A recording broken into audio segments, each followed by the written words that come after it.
Now, this is a very disjointed but weird dream, and I'm going to be doing it while I'm getting ready, as I've just got up and I don't want to forget it.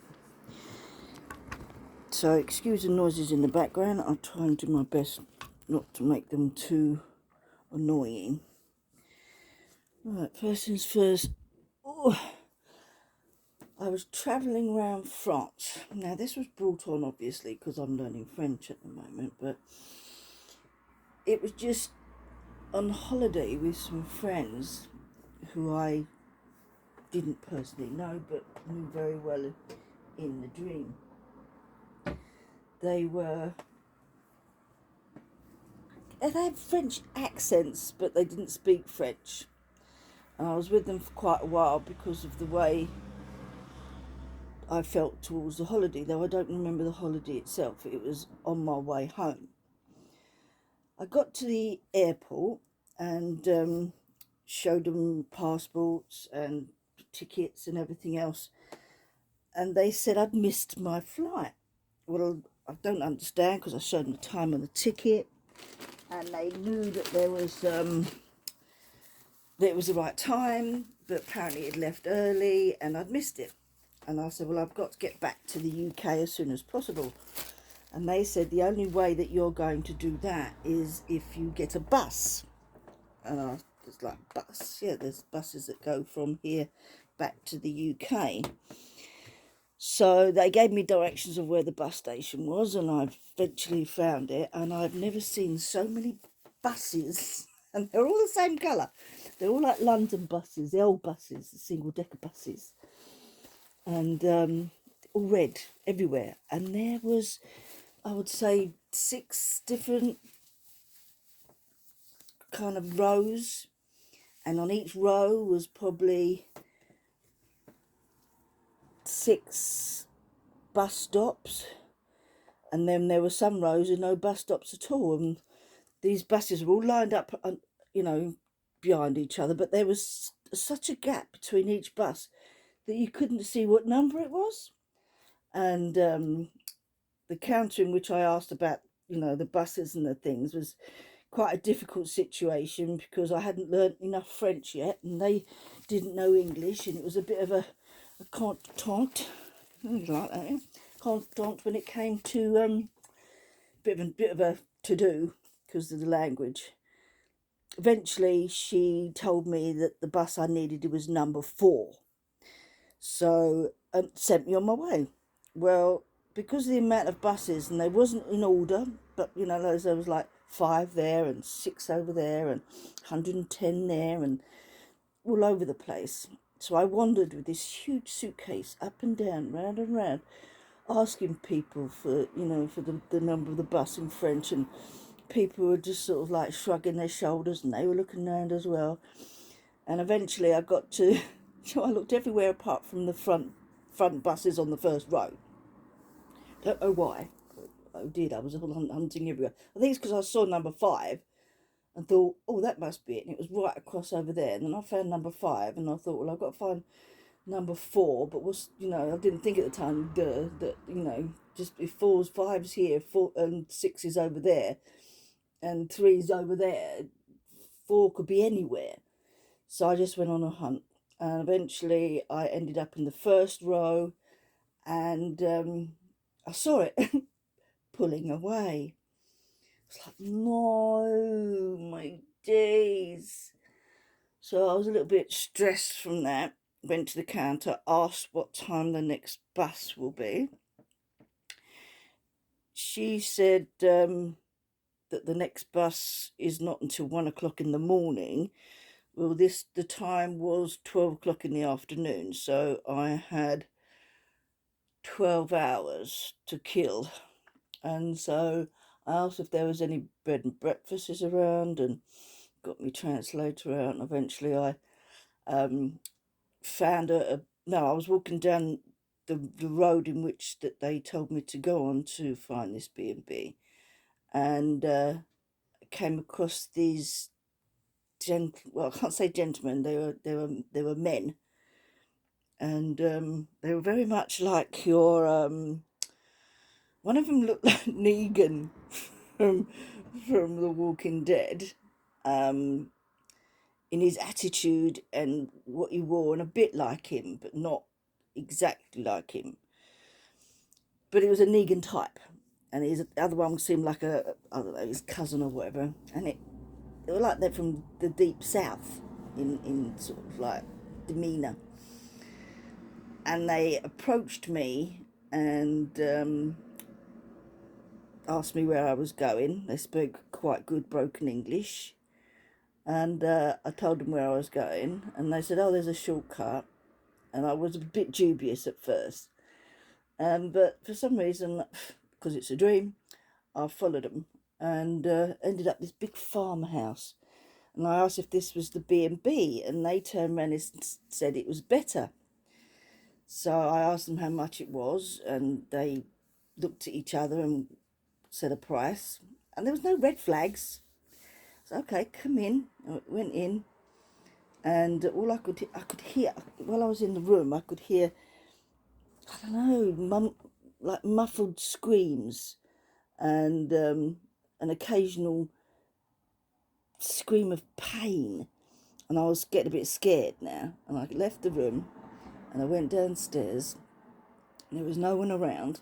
So I went outside and I saw these three children being dragged into a barn. I quickly hid and kind of did the detective kind of stalking. Got to the barn and they had them all sort of like tied up. It was like a, I don't know, child abduction, sex, like sex traffickers. And I was sort of like seeing what was going on and not quite sure what to do.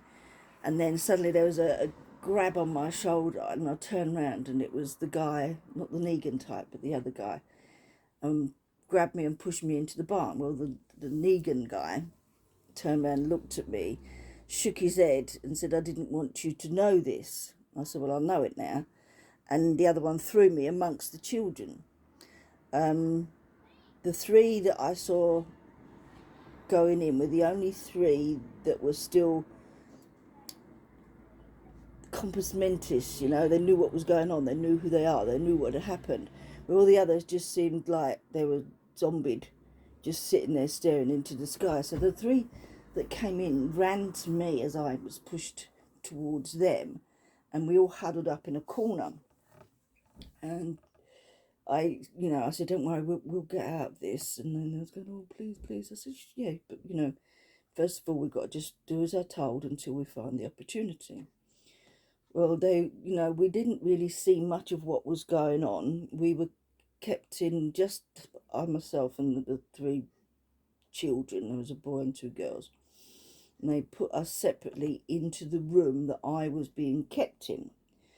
We were kind of treated fairly enough considering the circumstances. We were given food, we were given water to drink. Food consisted of like a baguette and some cheese and olives, which I hate olives. The children liked the olives, and I had to eat them because it was the only sustenance other than the bread. It was horrible. I managed to, excuse me, to creep downstairs.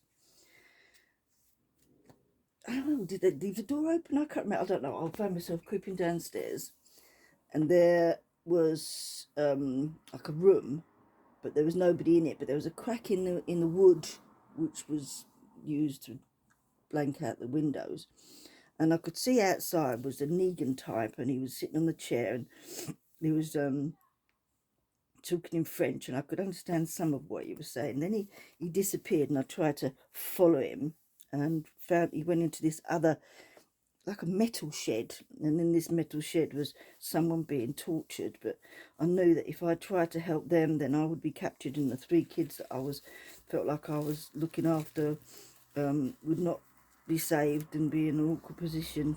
So I didn't try to save the person. I ran, or kind of escaped back to the room where the children were. And I said to them, look, don't worry, we'll find a way out. And as I was saying that, I looked down by the door hinges and they looked like a spring. So I investigated and found that that specific floorboard had a gap and you could, big enough to put your fingers in. I went to where the spring was and I found a little latch and I clicked it and the wall panel came up. So I said to the kids, quick, get in there, get in there. And they all got in there and I climbed in there myself and I clicked the panel back in. And Neagan styley came into the room and he went mental because we weren't around and he was running around the house and he was doing this. And then he stood in the room and he was like, I don't know what to do. And he's like sitting there doing to himself, I need to find her. You know, and I don't know why. He's just like, I need to find her. And we were inside this like a cupboard with the stairs sloping down, but they're all blankets and stuff in there, so it's like a blanket cupboard. And I didn't think nothing of the situation that was unfolding behind me, which was like this, like mosquitoes coming up through the door, and one of them landed on my hand, and I just didn't even think. It was just, I slapped it like that, and he heard it, and the next thing you knew, he lifted the panel up, and we were back out again. He was angry, and he was going to take it out on the children, and I begged him not to take it out on me. And he left the children in there, locked it, took me out, and took me to like a dungeon place. And there he threw me in there. Now this is where it gets really weird. And while I was in there, there was like all these little bugs, like not like maggots, or bigger than maggots. They look like like the grubs that they eat in Australia, or they do on that program, the jungle one. I'm a celebrity, get me out of here. Yeah, so there's like these I don't know what they're called, I can't remember. But anyway, they looked like them, but they didn't have black heads. They like they do, and they were more slimmer. And I just picked I don't know why, I just picked up a massive, great big handful, split it into two, and put them in my pockets. Eventually, he let me out, and I took the maggot things out of my pockets, made sure that it was all gone, and put them inside his pockets without him knowing, realising, because he had these big baggy combat trousers on, so I managed to do it. Then he was put me back with the children, took the children out of the hole in the wall, and we was all sitting in the bedroom.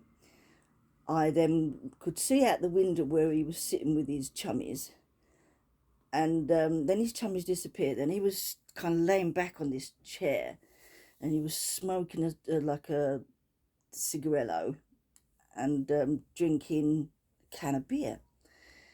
All of a sudden I could see these pockets writhing, and one came out and it had grown, but it was now about 3 inches long, and it was about the size of a female finger, little finger.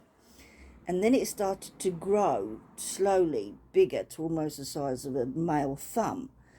And I don't know how he never felt them, but they were moving up his body and going, he'd fallen asleep now, and then went inside his shirt, and there they was like writhing under his shirt. And it was like a film now, because I wasn't watching it from the window, I was watching it from the side view, as if I was watching a movie.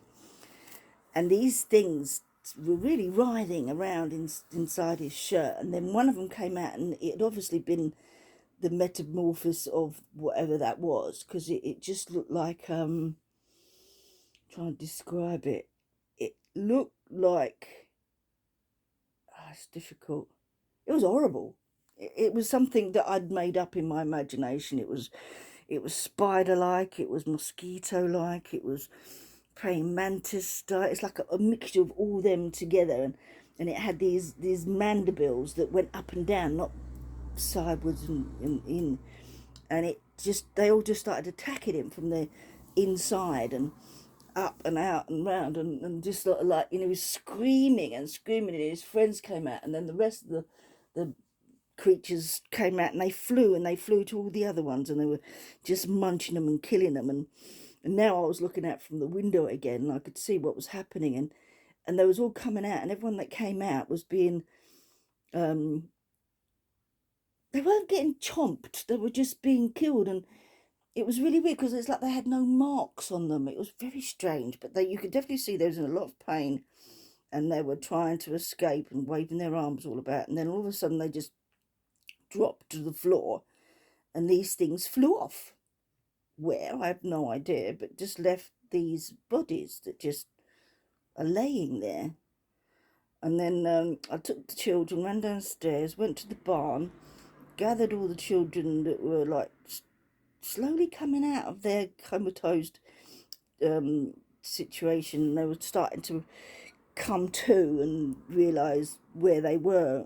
Didn't know where they were, but realised that they were awake and seeing what was going on. And some started to cry, a couple started to scream, but I'd managed to gather them all together and say, look, come on, it's okay, it's finished, we're going to take you home now.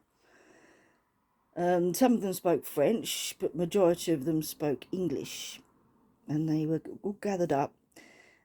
And again, this is where it gets weird. All the people that had been part of this gang, Negan's little gang, had turned into lovable baby versions of animals. That like Negan had turned into a baby gorilla, and he was about as harmless as a toy, and they were all like that. And the children grabbed the toys, though they spoke, but they were, I don't know, they knew that there's nothing they could do, and just decided to play like they were wanted to be played with. And then it was like, just like a film, it came to an end where you had all the gang, and now as cuddly creatures, lined up with Negan and Styley, one at the gorilla at the back, smiling, with all the children smiling. It was almost like a portrait, a family portrait, everyone waving. And then I woke up. Now that's what I call a dream. That makes up for me not doing any for a little while, doesn't it? Well, take care, everybody. Like and subscribe. Share if you want to. And I hope you enjoyed listening to my dreams. Bye.